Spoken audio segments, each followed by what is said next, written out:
Hello, everyone, and welcome to the conclusion of the 2020 Idlewild Open. We have final round front nine action at the sixth stop of the Disc Golf Pro Tour. Big Barry commentary bringing you this exciting action. Jeremy Koling joined in the booth today by Paul Ulibarri. How you doing, buddy? I'm doing really well. It was a good day, but let's see how Paul McBeth day goes. Yeah, he's in the lead right now by one shot over that stud right there. And I'm definitely very excited to be in this situation. It's been a while since I've been in the hunt. I'm looking forward to having a nice final round. Give it a good chase to the old champ. And we got Jordan Castro with that hot back nine, jumping his way up from 17th place all the way to third. And Adam Jomez, obviously he is a very explosive player from Wisconsin. We've got players that are bunched up in the second and third card. There is going to be some action today at this final round at this brutal course here in Burlington, Kentucky.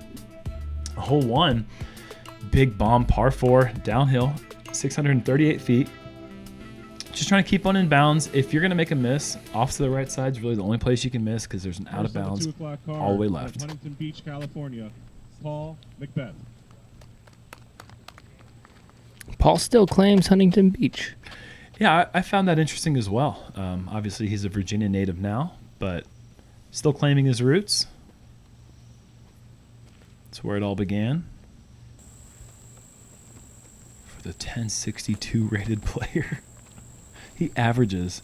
It means half his rounds are better than that. That's crazy. Trying to make a slight adjustment from round two where he almost had the distance, just didn't quite get it back to the pin is not enough, and pretty much the same result today. Second on the box out of Charlotte, North Carolina, Jeremy Koling. Jeremy Dundee. This is my new look. You better get used to it. It's my Tilly hat. Indiana Jerm. Indiana Jerm. Yeah, I saw that on Instagram today. It's a good one.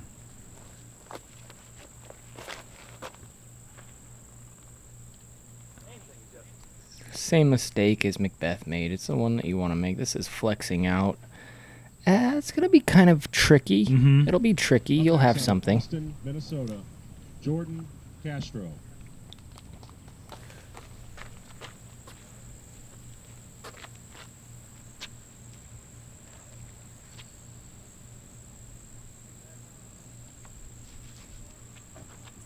Jordan has been having some sneaky good back nines at the last few Pro Tour events. The Preserve, I believe he shot 10 down on the back nine to make a push at that tournament, and then yesterday with a very good back nine to get himself on this lead card. That means that this kid's explosive and can make a charge at any time. Smooth player. Very smooth, yeah. Keeps to himself, very calm demeanor. But doesn't get too up or down, which is obviously something that could be very helpful on a course like this. Yeah, till the back nine, then he goes way down. Yeah, correct. And Adam trusting this one out wide left. Swinging back to the middle. That's a good tee shot. Not trying to go for the big eagle shot, just keeping it right there in the middle.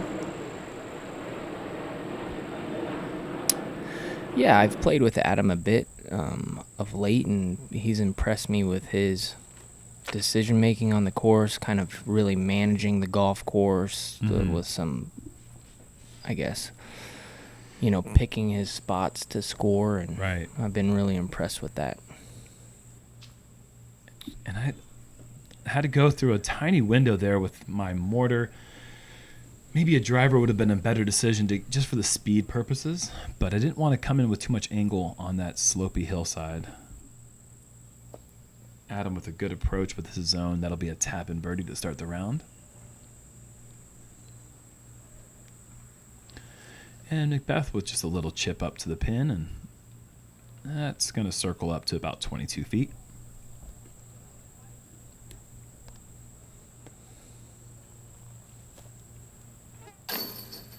Oh, boy. Way.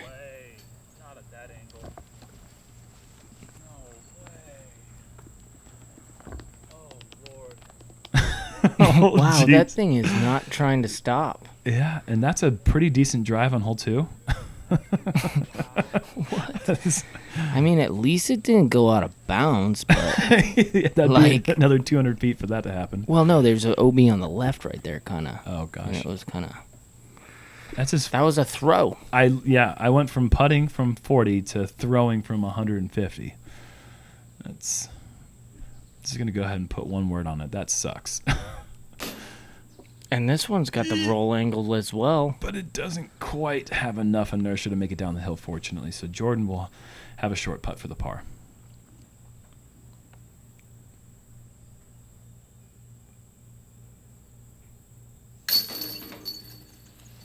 Here's somebody who takes advantage of opportunities.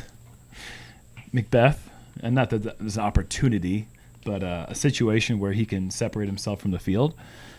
And now he's going to have 3 shots to play with right off the bat.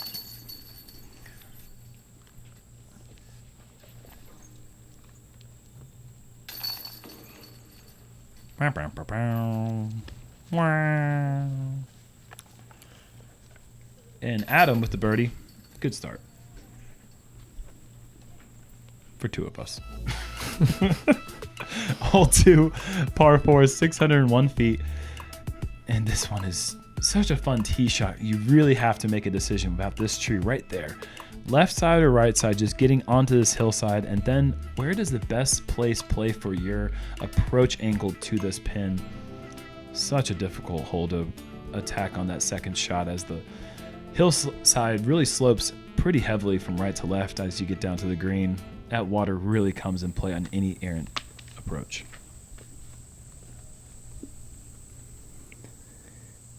McBeth has been choosing this turnover. And I wish I knew what disc he was throwing. I want to say it was a Onyx.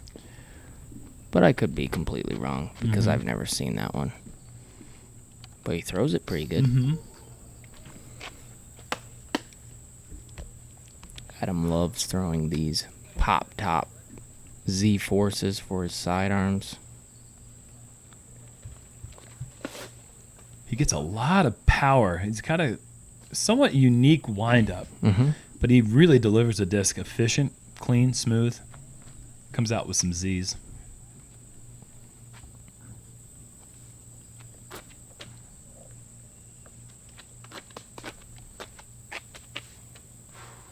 Jordan also electing to go with the backhand turnover.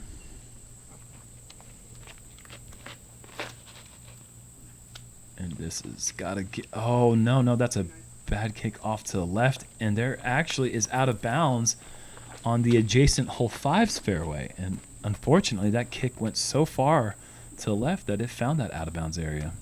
That's going to be a tough scramble from there as well. Oh, definitely will.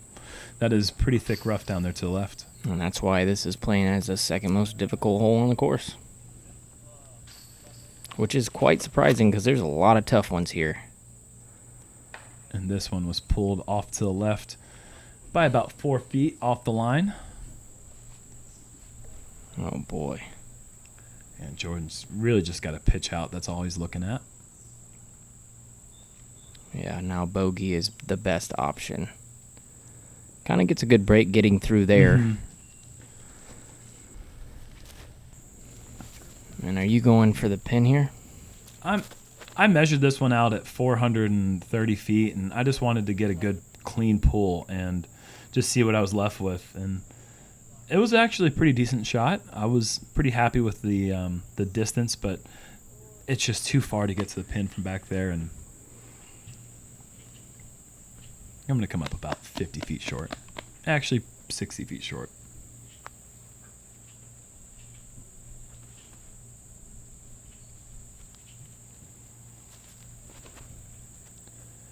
Adam going for the huge flex. And if this gets clean, this will be a good look for the birdie. Yeah, that's just outside the circle. Adam is a dangerous man outside the circle. He is a dangerous man. quickly becoming known for being one of the better outside the circles or just better putters in general. But and Jordan not getting too down on himself right there. That was a bad shot, and he just repeated it to himself. He was honest. That was a bad shot. And instead of, beating himself up over it, he's able to get past that and move on to the next shot, which is something you definitely need out here. And going to your point about Adam Hammes, he strongly believes that he's the best putter on tour. And, you got to have that mentality when you attack the Disc Golf Pro Tour. If you feel like you're going to make every putt, that confidence is going to will in some putts that otherwise might not go in. You're a little bit shaky as Paul pulls his drive out to the right. I'm trying to figure out angles, if it's worth it or not, and just too early to try anything too crazy, I feel like. yeah, no, you're going to lay that up 9 times out of 10 unless you're playing a little practice round or something. Mm-hmm. That's it. That's going to be a big number for Jordan, unfortunately. 2 out of bounds, and Really? he's got 3 shots right now. You miss that putt, you skip out of bounds, maybe you miss the next one. You go from easy par to double bogey. I mean, when you say me, yeah, I missed that putt. yeah, correct. When you say Paul McBeth missed that putt, I've seen like 7 different instances where he's proven that he's human. I know that it's not likely that he'll miss, but when's the last time he's putted from there and not made it? Do you 97. remember? Yeah, it was a long time ago. 1997. But he knows his game. He knows his nerves, Yeah. and that's why he is. It's a calculated risk at that early, and I wasn't really too surprised to see that from that spot. Moving on to hole 3, 407 feet. Such a fun par 3. I love going down and up and down a hill like we have here at this hole. Very beautifully arched fairway, and you got to keep it low, but you can't. You have to just barely get over that hill. Moving down this hill, and there's that out of bounds creek. Can't quite see the line painted on the creek, and a little bit right there, but it's blind to the players off the tee. You're really just trying to make sure you drive it past the pin almost. Didn't really get a good line on this, but it looks like it's carrying nicely. Yeah. Yeah, and he's inside the circle and only 25 feet away. I'd say that's job well done for Paul. Absolutely.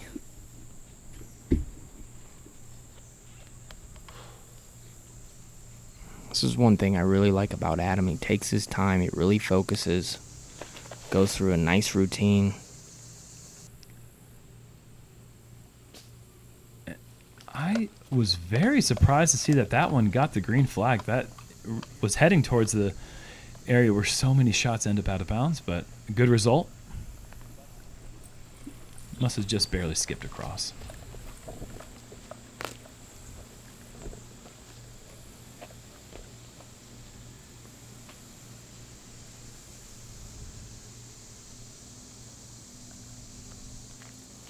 Going with my Star Wraith.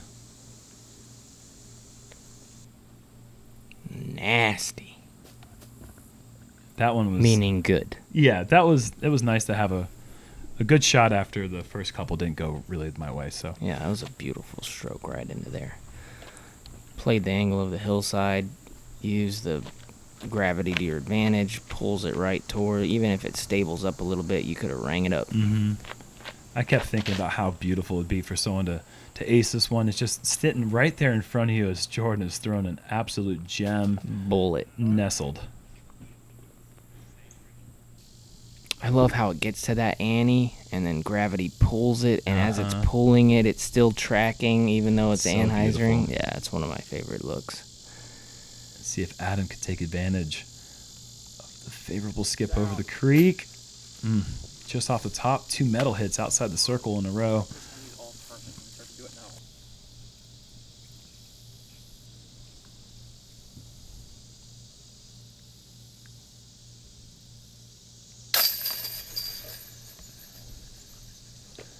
Middle.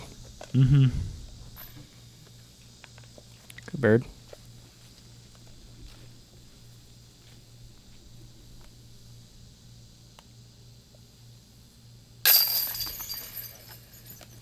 Good bird.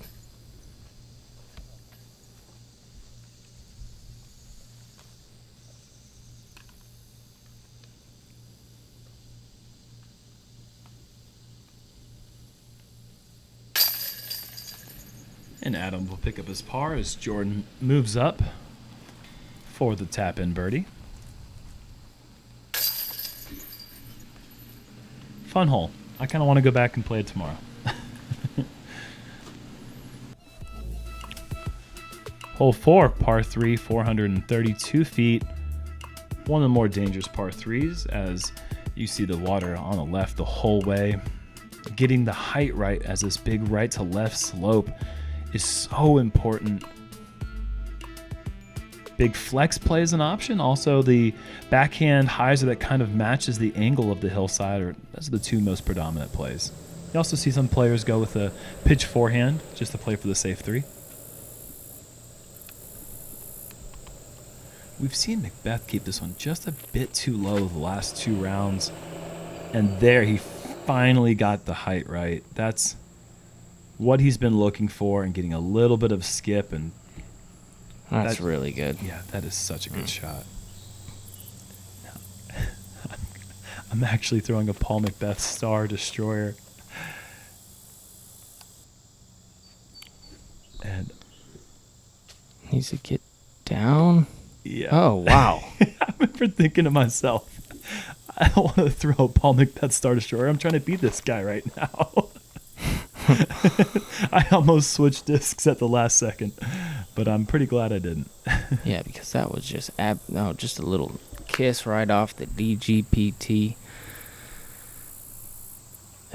That I didn't know. I didn't hear that from the T-pad. Yeah, perfect. Wow. And another great shot there, almost just a little more height, and that sneaks all the way to circle's edge. Now he's going to have a decision to make. Low ceiling, guessing probably he's going to lay it up. Yeah, that's almost out of range for anyone. Adam rips sidearms. And this will give him a look. Anywhere near that tree with a forehand is big money, because that's uphill too. And he came up well short of the tree, but that kind of that tree is 30 feet short of the pin. The pin's 430, plays uphill. Carry the 2, lay up. Yeah. And Paul collects his birdie, and we miss Jordan's layup. Let's try. Thank you.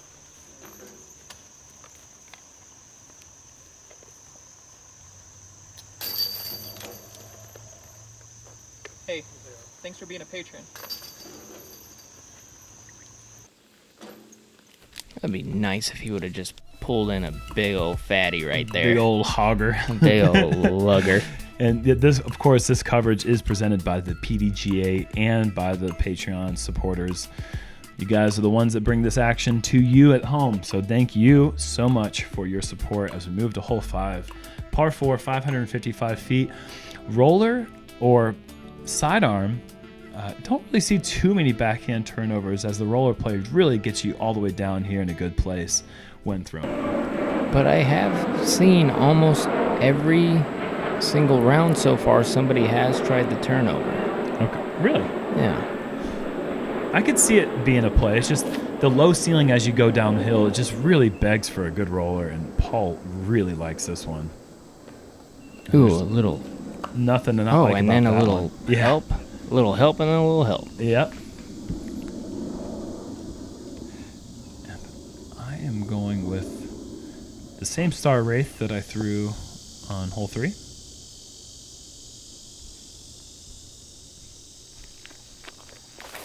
I'll release it at some point. Sky roller over the all the trees. Uh-oh. Coming backwards a bit. Well, the good thing is you're inbounds. That's actually, one of the things that was going through my mind at that point. It's nice to have remind yourself of the positives. Right. There's a lot of negatives right there. The positives, you're in bounds.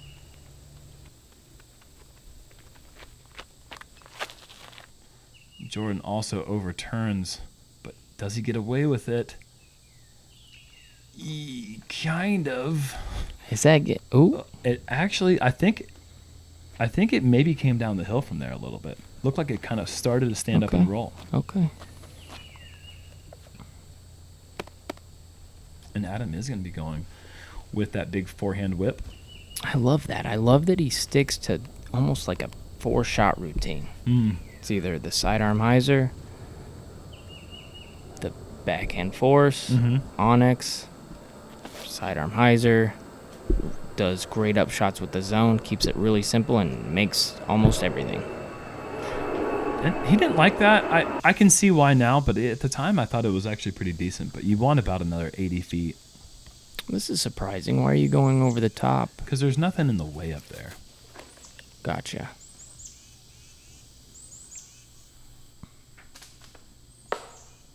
Yeah, do that. Gives you a look. Paul was asking me how far I measured it to, and I said 105, so that's 315, and he guessed that it was 318. And it's 2 days in a row that he's gotten within a step of one of my measurements. Oh, boy. Oh. And speaking of one of those I'm in bounds situations, that's like the only thing positive about that result.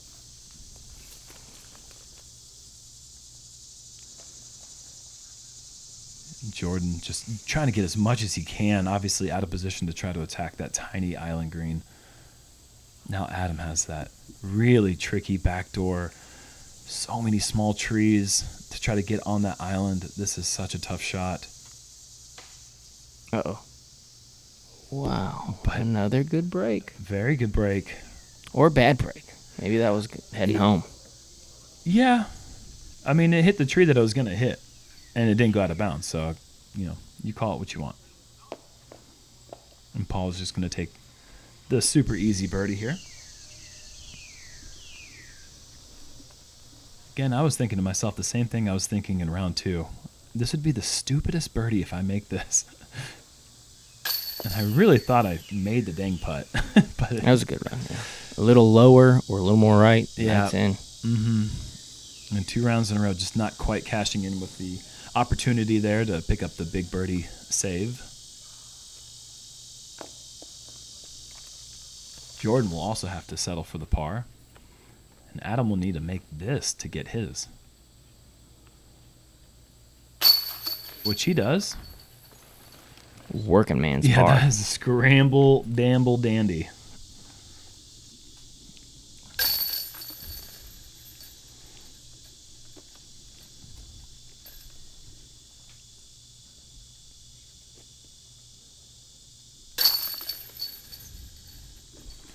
Beth taking his time, making sure not to make any unnecessary mistakes, and I would say he's not making too many mistakes so far, as he is 4 under through 5, and he's widening his advantage over this card.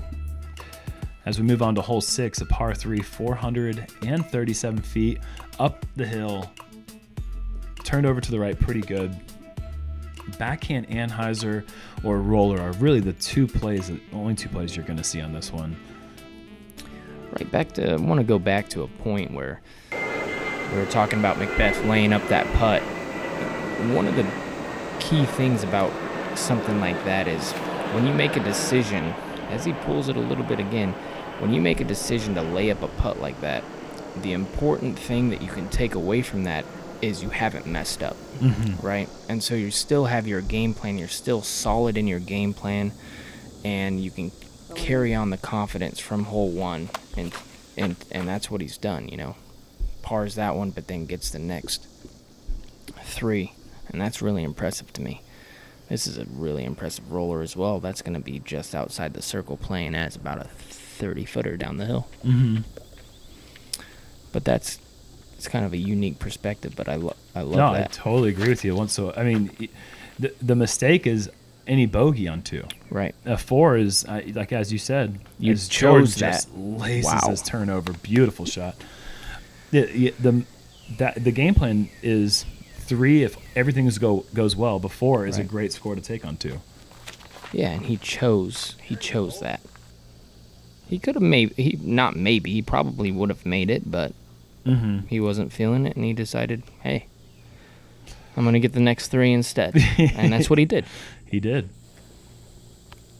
And not necessarily in any danger here, but not going to be getting any birdies on hole 6 this round. As he pitches out and around, lays up with the zone. So real first window of opportunity to get one on Paul. And that one actually stood up and rolled another 10 feet, which was annoying. Missing was very annoying, but then the roll was like a little bit annoying. Oh my god. And Adam just can't quite find it from outside the circle yet. You know it's in him to, like, at any point he's turned it on. Yeah, he's missed by combined 4 inches on all of those, and you've missed it on a combined 6 on those two. 10. Tough 3-putt, but that happens. Yeah. You got to make the downhill putt for birdie. Right. You just got to. Last round, Disc Golf Pro Tour. So many players in the mix. You cannot afford a mistake like that, and that's going to hurt quite a bit. And Jordan Castro, what a fantastic! Yeah, we kind of overlooked how hard that shot was, and the angle control, all that stuff. Matched the hill as he crept over it, kept the disc turning, and then got. I don't want to say fortunate through those last trees, but just right through the middle. Absolutely tapping. Mm-hmm. Hole 7, par 4, 484 feet, playing much further just because it's uphill the whole way. Not that big of a tee shot. Just hitting that gap is all you really need to do. Put yourself somewhere in the middle, set yourself up for, we've seen putter approaches once a good tee shot is executed. So really you just need to really focus on hitting that initial gap off the tee. Yeah, first thing you're thinking about, please, no matter what, please be in bounds. Yeah. Second thing is, be in bounds in a good spot. Yeah, please don't go too far. Yeah. See, be nice. Okay, deal. Yep. Okay.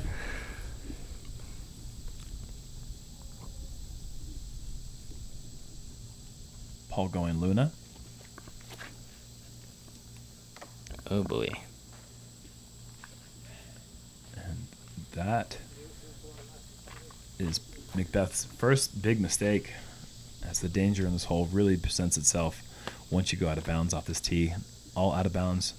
Goes to the drop zone, which really baits you into a pretty tricky shot. And Adam doesn't quite get around that last tree. Makes the initial gap, and it is barely in bounds.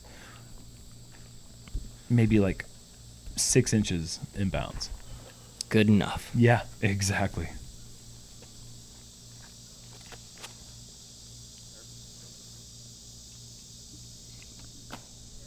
And the Thunderbird with that. Perfect.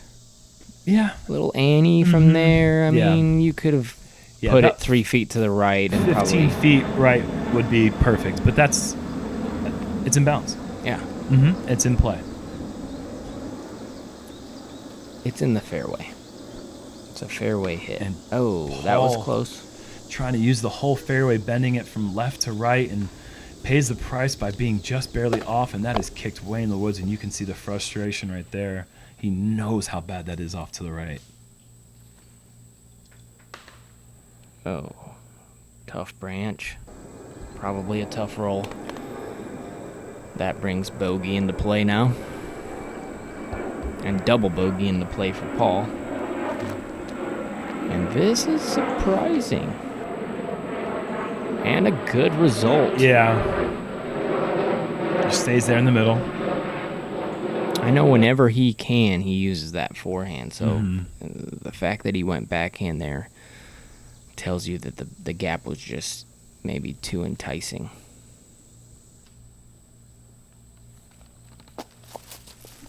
Gorgeous. Making a little bit of the correction from the overturn in round 2, and happy with that result. And actually, his spot right there wasn't too bad. He definitely had a wide open gap. Not wide. Nothing's wide open on that fairway, but but yeah, as open as you can really hope for. Yeah. And doesn't take advantage of that. And now that bogey is certainly in play as Jordan is still outside circle 2, and Paul in the same spot deep in the woods, and he is playing army golf left, right, left, right.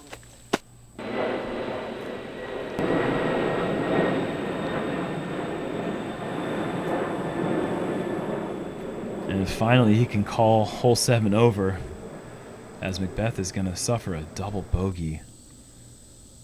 Such a good start, and it's going to bring him back to 2 under for the round.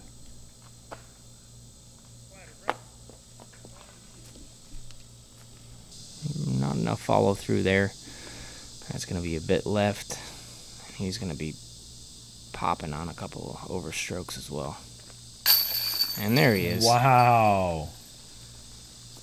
No claps for this kid. Yeah. There is no happy campers on this card. Yeah, at but this I'll point, tell you what, yeah. I like to see it. Nice putt, Adam. Mhm. That's as good as it gets right there. 6 inches safe between the little V tree. Lucky to get there. Takes advantage of it, especially when McBeth and Jordan take the big time over par strokes. He's gaining a lot of strokes there, and you as well. Good job. Yeah, I mean, at that point in the round, being 4 back at McBeth, feeling like it was kind of starting to slip away. I actually thought I was 5 back. I was going into this one. You're right. Okay, so now I'm only 2 back, and I'm starting to think, okay, back in the mix. Just like that one hole, the opportunity was there, and that was a huge time to get that birdie as we move on to hole 8. The first of 2 par 5s on this course. 576 feet. Very eagleable. A good tee shot can get somewhere up in this hillside, actually, if you get clean all the way through. And then from there, it's just a very tight gap as you see all these tiny trees. Not many gaps outside the middle. If you try to go anywhere around the outside, you are going to hit one of those. Yeah, it definitely gives you a little bit of a relief coming to this hole because it is a scoring hole. Yeah. And Adam going overturned with the zone. And I was just super surprised to see the distance that he got with that, using the fairway the whole way, and very nice tee shot. I like it a lot. What I love about the zone is it's slower, so you can really put the turn on it, and it's not going to hit those trees that you just hit. Because of the speed, you can kind of miss your angle a bit while get it pushing left. So good decision by him. And you just pull yours or leak yours a little bit right. A little bit early on the release. But you didn't kick in the woods, and so you still have a scoreable option from there as long as you can get to where you want your drive to be. And Jordan, not a player who throws a ton of forehands, finesses a nice one there up the fairway. McBeth got this thing well down the fairway in round 2. He's looking to match that after the double bogey on hole 6 or hole 7.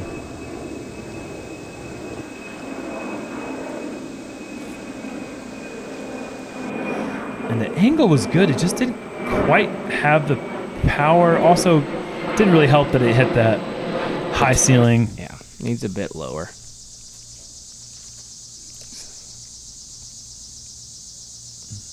Going with my my Thunderbird, just a pitch sidearm, really nothing else you can do from that spot. And that's kind of where I want my drive to land, honestly. But it's still a perfect spot. I mean, from there you have a makeable shot in to get birdie.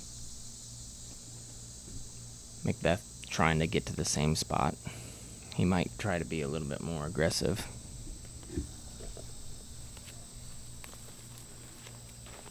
And look at this. This is an absolute gem. Getting all the way up there. That was such a great shot. He's good at great shots. Yeah, he throws them consistently. Yeah, he is really good at great shots. Adam just a bit inside. That needs to get lucky. And he'll make that. Yeah. I mean, that really didn't really help or hurt. It just was going to skip farther into the woods or stay back in the woods. So that was about as good a result as you can expect. I'm guessing he'll draw a medal from there or something. Jordan asking for this to hurry, just a bit wide, going forehand.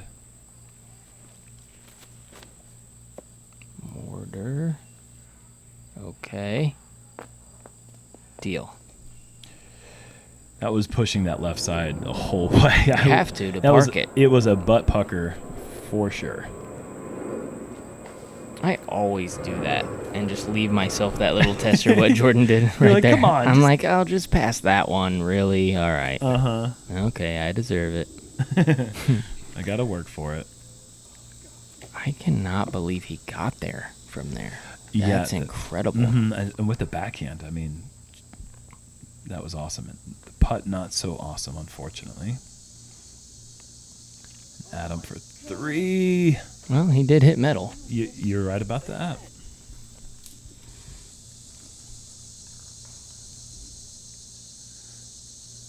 And woo! That creeps in there.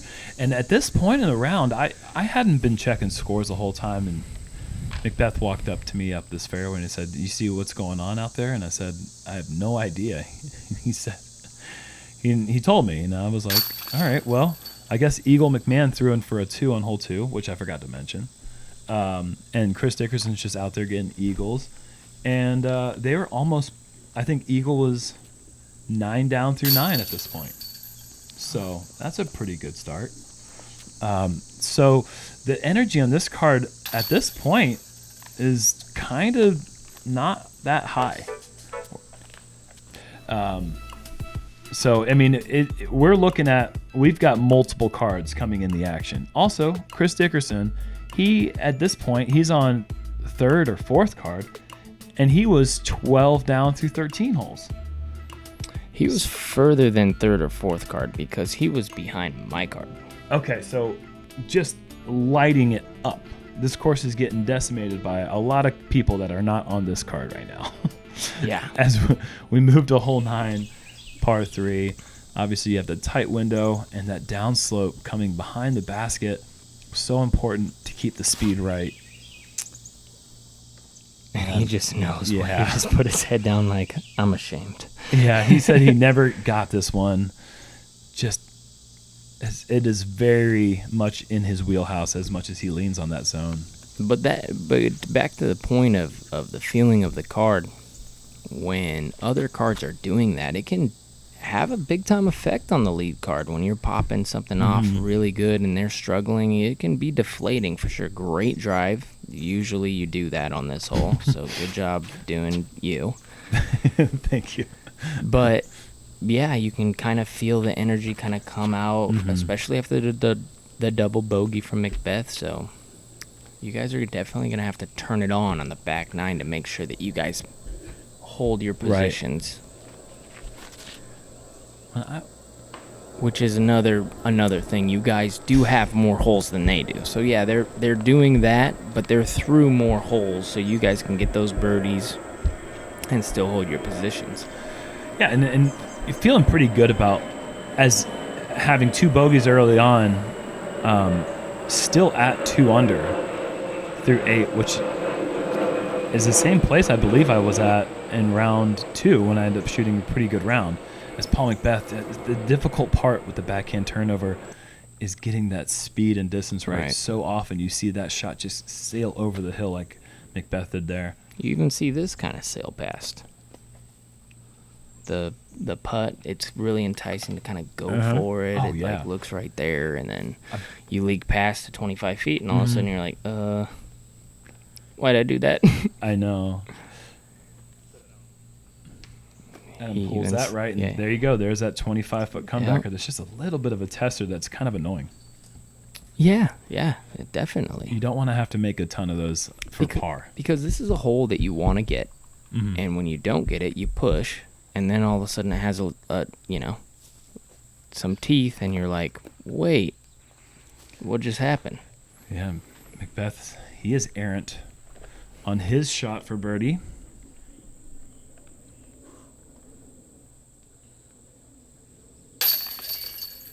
But Adam is true, and his par putt is in.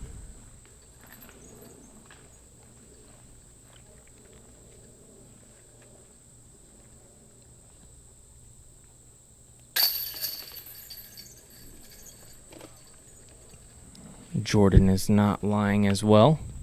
Yeah, very true. a unique situation. Always a nice thing when you're the last one to tap out for 2 and the rest of the card is getting their 3s. If you're trying to battle your card, that's not a bad recipe. But we're not battling this card alone. We're battling a bunch of people out here on the course, and we're going to get a leaderboard check-in, and we're going to kind of shake things up here as we see Eagle McMahon 9 down through 9. He's got a 2-shot advantage over McBeth at this point, still clinging on to 3rd place. Back 9, and we talked about it. There's a lot of scoring opportunities. What do you make of all this? I think there's a lot of people in the mix, and we talked about this yesterday, that going into the back 9, it's probably the harder of the 9s, but you can also pick up a little bit of momentum. There's eagles to get, there's kicks to be had. Oh my gosh, it's anybody's game, really. It really is up for grabs. A good back 9, and we could get that lead back on the lead card here. Thank you so much for joining the front 9. Thank you to the JomezPro Founders Club. We'll catch you right away for the back.